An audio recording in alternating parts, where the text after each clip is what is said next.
महाभारत से मिलते हैं ये 25 सबक, आपने जान लिए तो जीत जाएंगे जिंदगी की जंग। महाभारत की शिक्षा हर काल में परिचित रही है। महाभारत को पढ़ने के बाद इससे हमें जो शिक्षा या सबक मिलता है उसे याद रखना भी जरूरी है। तो आओ हम जानते हैं ऐसी ही 25 तरह की शिक्षाएं जो हमें महाभारत, युगधर और मृत्युंजय पढ़ने पर मिलती हैं। हालांकि यह भी सच है कि आप महाभारत पढ़ेंगे तो हो सकता है कि आपको कुछ अलग शिक्षा या सबक मिले। पहली, जीवन हो योजनाओं से भरा। जीवन के किसी भी क्षेत्र में बेहतर रणनीति आपके जीवन को सफल बना सकती है, और यदि कोई योजना या रणनीति नहीं है तो समझो जीवन एक अराजक भविष्य में चला जाएगा जिसके सफल होने की कोई गारंटी नहीं। भगवान श्री कृष्ण के पास पांडवों को बचाने का कोई मास्टर प्लान नहीं होता तो पांडवों की कोई औकात नहीं थी कि वे कौरवों से किसी भी मामले में जीत जाते। दूसरा, कहते हैं कि जैसी संगत वैसी पंगत और जैसी पंगत वैसा जीवन। आप लाख अच्छे हैं लेकिन यदि आपकी संगत बुरी है तो आप बर्बाद हो जाएंगे। लेकिन यदि आप लाख बुरे हैं और आपकी संगत अच्छे लोगों से है और आप उनकी सुनते भी हैं तो निश्चित ही आप आबाद हो जाएंगे। कौरवों के साथ शकुनी जैसे लोग थे तो पांडवों के साथ कृष्ण। शकुनी मामा जैसी आपने संगत पाल रखी है तो आपका दिमाग चलना बंद ही समझो। तीसरी, कहते हैं कि अधूरा ज्ञान सबसे खतरनाक होता है। इस बात का उदाहरण है अभिमन्यु। अभिमन्यु बहुत ही वीर और बहादुर योद्धा था, लेकिन उसकी मृत्यु जिस परिस्थिति में हुई उसके बारे में सभी जानते हैं। मुसीबत के समय ये अधूरा ज्ञान किसी भी काम का नहीं रहता है। आप अपने ज्ञान में पारंगत बने। किसी एक विषय में तो दक्षता हासिल होना ही चाहिए। चौथा, दोस्त और दुश्मन की पहचान करना सीखें। महाभारत में ऐसे कई मित्र थे जिन्होंने अपनी ही सेना के साथ विश्वासघात किया। ऐसे भी कई लोग थे जो ऐनवक्त पर पाला बदलकर कौरवों या पांडवों के साथ चले गए। शल्य और युयुत्सु इसके उदाहरण हैं। इसीलिए कहते हैं कि कई बार दोस्त के भेष में दुश्मन हमारे साथ आ जाते हैं और हमसे कई तरह के राज लेते रहते हैं। कुछ ऐसे भी दोस्त होते हैं जो दोनों तरफ होते हैं, जैसे कौरवों का साथ दे रहे भीष्म, द्रोण और विदुर ने अंततः युद्ध में पांडवों का ही साथ दिया। पांचवा, हथियार से ज्यादा घातक बोल वचन। महाभारत का युद्ध नहीं होता यदि कुछ लोग अपने वचनों पर संयम रख लेते। जैसे द्रौपदी यदि दुर्योधन को अंधे का पुत्र भी अंधा नहीं कहती तो महाभारत नहीं होती। शिशुपाल और शकुनी हमेशा चुभने वाली बातें ही करते थे, लेकिन उनका हश्र क्या हुआ ये सभी जानते हैं। सबक ये कि कुछ भी बोलने से पहले हमें ये सोच लेना चाहिए कि इसका आपके जीवन, परिवार या राष्ट्र पर क्या असर होगा। छठा, जुए सट्टे से दूर रहो। शकुनी ने पांडवों को फंसाने के लिए जुए का आयोजन किया था, जिसके चलते पांडवों ने अपना सब कुछ दांव पर लगा दिया था। अंत में उन्होंने द्रौपदी को भी दांव पर लगा दिया था। ये बात सभी जानते हैं कि फिर क्या हुआ। अतः जुए, सट्टे, षड्यंत्र से हमेशा दूर रहो। ये चीजें मनुष्य का जीवन अंधकार में बना देती हैं। सातवां, सदा सत्य के साथ रहो। कौरवों की सेना पांडवों की सेना से कहीं ज्यादा शक्तिशाली थी। एक से एक योद्धा और ज्ञानीजन कौरवों का साथ दे रहे थे। पांडवों की सेना में ऐसे वीर योद्धा नहीं थे। कहते हैं कि विजय उसकी नहीं होती जहां लोग ज्यादा हैं, ज्यादा धनवान हैं या बड़े पदाधिकारी हैं। विजय हमेशा उसकी होती है जहां ईश्वर है, और ईश्वर हमेशा वही है जहां सत्य है। इसलिए सत्य का साथ कभी न छोड़ें। अंततः सत्य की ही जीत होती है। सत्य के लिए जो करना पड़े करो। आठवां, लड़ाई से डरने वाले मिट जाते हैं। जिंदगी एक उत्सव है, संघर्ष नहीं। लेकिन जीवन के कुछ मोर्चों पर व्यक्ति को लड़ने के लिए हमेशा तैयार रहना चाहिए। जो व्यक्ति लड़ना नहीं जानता, युद्ध उसी पर थोपा जाएगा या उसको सबसे पहले मारा जाएगा। महाभारत में पांडवों को ये बात श्री कृष्ण ने अच्छे से सिखाई थी। पांडव अपने बंधु बांधवों से लड़ना नहीं चाहते थे, लेकिन श्री कृष्ण ने समझाया कि जब किसी मसले का हल शांतिपूर्ण तरीके से नहीं होता तो फिर युद्ध ही एकमात्र विकल्प बच जाता है। कायर लोग युद्ध से पीछे हटते हैं। युद्ध भूमि पर पहुंचने के बाद भी अर्जुन युद्ध नहीं करना चाहता था। तब भगवान श्री कृष्ण ने उससे कहा कि न कोई मरता है और न कोई मारता है, सभी निमित्त मात्र हैं। आत्मा अजर और अमर है, इसलिए मरने या मारने से क्या डरना। नौवां, खुद नहीं बदलोगे तो समाज तुम्हें बदल देगा। जीवन में हमेशा दानी, उदार और दयालु होने से काम नहीं चलता। महाभारत में जिस तरह से कर्ण की जिंदगी में उतार चढ़ाव आए, उससे यही सीख मिलती है कि इस क्रूर दुनिया में अपना अस्तित्व बनाए रखना कितना मुश्किल होता है। इसलिए समय के हिसाब से बदलना जरूरी होता है, लेकिन वह बदलाव ही उचित है जिसमें सभी का हित हो। कर्ण ने खुद को बदलकर अपने जीवन के लक्ष्य तो हासिल कर लिया, लेकिन वे फिर भी महान नहीं बन सके, क्योंकि उन्होंने अपनी शिक्षा का उपयोग समाज से बदला लेने की भावना से किया। बदले की भावना से किया गया कोई भी कार्य आपके समाज का हित नहीं कर सकता। 10वां शिक्षा का सदुपयोग जरूरी। समाज ने एक महान योद्धा कर्ण को तिरस्कृत किया था, जो समाज को बहुत कुछ दे सकता था, लेकिन समाज ने उसकी कद्र नहीं की, क्योंकि उसमें समाज को मिटाने की भावना थी। कर्ण के लिए शिक्षा का उद्देश्य समाज की सेवा करना नहीं था, अपितु वो अपने सामर्थ्य को आधार बनाकर समाज से अपने अपमान का बदला लेना चाहता था। समाज और कर्ण दोनों को ही अपने अपने द्वारा किए गए अपराध के लिए दंड मिला है और आज भी मिल रहा है। कर्ण यदि यह समझता कि समाज व्यक्तियों का एक जोड़ मात्र है, जिसे हम लोगों ने ही बनाया है, तो संभवतः वह समाज को बदलने का प्रयास करता, न कि समाज के प्रति घृणा करता। 11वां अच्छे दोस्तों की कद्र करो। ईमानदार और बिना शर्त समर्थन देने वाले दोस्त भी आपका जीवन बदल सकते हैं। पांडवों के पास भगवान श्री कृष्ण थे, तो कौरवों के पास महान योद्धा कर्ण थे। इन दोनों ने ही दोनों पक्षों को बिना शर्त अपना पूरा साथ और सहयोग दिया था। यदि कर्ण को छल से नहीं मारा जाता तो कौरवों की जीत तय थी। पांडवों ने हमेशा श्री कृष्ण की बातों को ध्यान से सुना और उस पर अमल भी किया, लेकिन दुर्योधन ने कर्ण को सिर्फ एक योद्धा समझकर उसका पांडवों की सेना के खिलाफ इस्तेमाल किया। यदि दुर्योधन कर्ण की बात मानकर कर्ण को घटोत्कच को मारने के लिए दबाव नहीं डालता, तो इंद्र द्वारा दिया गया जो अमोघ अस्त्र कर्ण के पास था, उससे अर्जुन मारा जाता। 12वां धृतराष्ट्र अपने पुत्रों को लेकर जरूरत से ज्यादा ही भावुक और आसक्त थे। यही कारण रहा कि उनका एक भी पुत्र उनके वश में नहीं रहा। वे पुत्रमोह में भी अंधे थे। इसी तरह महाभारत में हमें ऐसे कुछ पात्र मिलते हैं जो अपनी भावुकता के कारण मूर्ख ही सिद्ध होते हैं।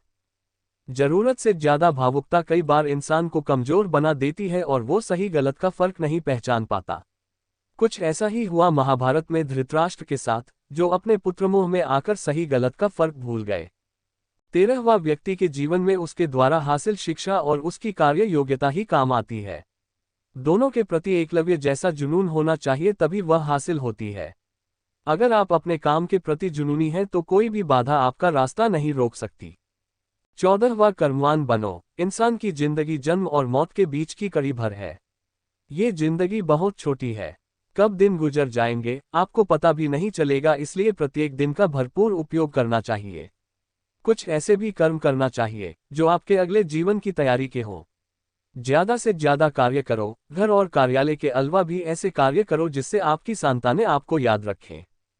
गीता यही संदेश देती है कि हर पर ऐसा कार्य कर जो तेरे जीवन को सुंदर बनाए। 15वां अहंकार और घमंड होता है पतन का कारण। अपनी अच्छी स्थिति, बैंक बैलेंस, संपदा, सुंदर रूप और विद्वता का कभी अहंकार मत कीजिए। समय बड़ा बलवान है। धनी, ज्ञानी, शक्तिशाली पांडवों ने वनवास भोगा और अतिसुंदर द्रौपदी भी उनके साथ वनों में भटकती रही। समय के खेल निराले हैं।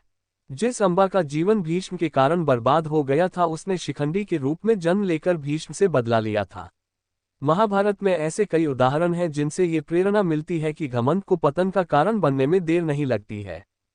16वां कोई भी संपत्ति किसी की भी नहीं है। अत्यधिक लालच इंसान की जिंदगी को नर्क बना देता है। जो आपका नहीं है उसे अनीतिपूर्वक लेने, हड़पने का प्रयास न करें। आज नहीं तो कल उसका दंड अवश्य मिलता है। भगवान श्री कृष्ण कहते हैं कि आज जो तेरा है कल, बीता हुआ कल किसी और का था और कल आने वाला कल किसी और का हो जाएगा। अतः तू संपत्ति और वस्तुओं से आसक्ति मत पाल। ये तेरी मृत्यु के बाद यहीं रखे रह जाएंगे। अर्जित करना है तो परिवार का प्रेम और अपनत्व अर्जित कर, जो हमेशा तेरे साथ रहेगा। 17वां ज्ञान का हो सही क्रियान्वयन। शिष्य या पुत्र को ज्ञान देना माता पिता व गुरु का कर्तव्य है, लेकिन सिर्फ ज्ञान से कुछ भी हासिल नहीं होता। बिना विवेक और सद्बुद्धि के ज्ञान अकर्म या विनाश का कारण ही बनता है, इसलिए ज्ञान के साथ विवेक और अच्छे संस्कार देने भी जरूरी हैं। हमने ऐसे कई व्यक्ति देखे हैं जो है तो बड़े ज्ञानी लेकिन व्यक्तित्व से दब्बू या खब्बू हैं या किसी जंगल में धूनी रमाकर बैठे हैं। उनके ज्ञान से न तो परिवार का हित हो रहा है और न समाज का। ऐसे लोगों को कहते हैं अपने मियाँ मिट्ठा। खुद लिखे और खुद ही बाँचे। 18वां न्याय व्यवस्था वही कायम रख सकता है जो दंड को सही रूप में लागू करने की क्षमता रखता हो। ये चिंतन घातक है कि अपराध से घृणा करो, अपराधी से नहीं। .. दुनिया भर की जेलों से इसके उदाहरण प्रस्तुत किए जा सकते हैं कि जिन अपराधियों को सुधारने की दृष्टि से पुनर्वास कार्यक्रम चलाए गए, उन्होंने समाज में जाकर फिर से अपराध को अंजाम दिया है। अपराधी को हर हाल में दंड मिलना ही चाहिए। यदि उसे दंड नहीं मिलेगा तो समाज में और भी अपराधी पैदा होंगे और फिर इस तरह संपूर्ण समाज ही अपराधियों का समाज बन जाएगा। युधिष्ठिर के अहिंसा में उनके विश्वास को देखते हुए युद्ध के बाद भीष्म को उन्हें उपदेश देना पड़ा कि राजधर्म में हमेशा दंड की जरूरत होती है, क्योंकि प्रत्येक समाज में अपराधी तो होंगे ही। दंड न देना सबसे बड़ा अपराध होता है। 19वां न्याय की रक्षा जरूरी है। न्याय हमेशा उन लोगों के साथ होता है जो शक्तिशाली हैं या जो न्याय पाने के लिए प्राणपण से उत्सुक हैं। जिन्होंने अपने लिए न्याय मांगा है उनके साथ ईश्वर ने न्याय किया भी है। मांगोगे नहीं तो मिलेगा भी नहीं, ये प्रकृति का नियम है। गुरु द्रोणाचार्य ने कर्ण और एकलव्य के साथ जरूर अन्याय किया था, लेकिन आज दुनिया अर्जुन को सर्वश्रेष्ठ धनुर्धर नहीं मानती, क्योंकि कर्ण और एकलव्य ने हमेशा न्याय की मांग की और अंत में आज दुनिया उन्हें श्रेष्ठ धनुर्धर मानती है। महाभारत हमें सिखाती है कि न्याय की रक्षा करना कितना जरूरी है, लेकिन यह भी एक कटु सत्य है कि न्याय सिर्फ शक्तिशाली लोगों के साथ ही है। विश्व छिपे हुए को जानने का ज्ञान जरूरी। ये जगत या व्यक्ति जैसा है वैसा कभी दिखाई नहीं देता, अर्थात लोग जैसे दिखते हैं वैसे होते नहीं, चाहे वह कोई भी हो। महाभारत का हर पात्र ऐसा ही है, रहस्यमयी। छिपे हुए को जानना ही व्यक्ति का लक्ष्य होना चाहिए, क्योंकि ज्ञान ही व्यक्ति को बचाता है। भगवान श्रीकृष्ण के ऐसे कई योद्धा थे जो छिपे हुए सत्य को जानते थे। 21वां सफर करने में होती है बरकत। एक स्थान से दूसरे स्थान पर जाना या एक स्थान को छोड़कर दूसरे स्थान पर रहने से लाभ ही मिलता है। पांडवों को हस्तिनापुर छोड़कर 2 बार जंगल में रहना पड़ा और अंत में उनको जब खांडवप्रस्थ मिला तो वे वहां चले गए। इसी तरह भगवान श्रीकृष्ण को भी कई बार मथुरा को छोड़कर जाना पड़ा और अंत में वे द्वारिका में बस गए थे। कई बार लोगों को व्यापार या नौकरी के लिए दूसरे शहर या देश में जाना होता है। वैश्ववा गोपनीयता और संयम जरूरी। जीवन हो या युद्ध, सभी जगह गोपनीयता का महत्व है। यदि आप भावना में बहकर किसी को अपने जीवन के राज बताते हैं या किसी व्यक्ति या समाज विशेष पर क्रोध या कटाक्ष करते हैं तो आप कमजोर माने जाएंगे। महाभारत में ऐसे कई मौके आए जबकि नायकों ने अपने राज ऐसे व्यक्ति के समक्ष खोल दिए जो राज जानने ही आया था, जिसके चलते ऐसे लोगों को मुंह की खानी पड़ी। दुर्योधन, भीष्म, बर्बरिक ऐसे उदाहरण हैं जिन्होंने अपनी कमजोरी और शक्ति का राज खोल दिया था। 23वां चिंता, भय और अशांति है मृत्यु का द्वार। किसी भी प्रकार की चिंता करना, मन को अशांत रखना और व्यर्थ के भय को पालते रहने से मृत्यु आसपास ही मंडराने लगती है। मौत तो सभी को आनी है, फिर चिंता किस बात की। कोई पहले मरेगा और कोई बाद में। चिंता का मुख्य कारण मोह है। जेलखान, दावाखाना या पागलखाना वह व्यक्ति जाता है जिसने धर्मसम्मत या संयमित जीवन नहीं जिया, बहुत महत्वाकांक्षी है या जिसने धन और शक्ति के आधार पर रिश्ते बना रखे हैं या जिसे अपनी संपत्ति की सुरक्षा की चिंता है। महाभारत को पढ़ने से हमें यही शिक्षा मिलती है कि चिंतामुक्त जीवन सबसे बड़ी दौलत है। 24वां इंद्रिय संयम जरूरी। इंद्रियां कभी तृप्त नहीं होती। जो इंद्रियों के वश में है उसका पतन निश्चित है। बहुत से लोग आजकल किसी न किसी प्रकार की आदत या नशे के गुलाम हैं। ऐसे लोगों का धीरे धीरे क्षरण होता जाता है। इंद्रिय संयम आता है संकल्प से। महाभारत का हर पात्र संकल्प से बंधा हुआ है। शक्ति का संचय इंद्रियों को वश में करने से ही संभव हो पाता है।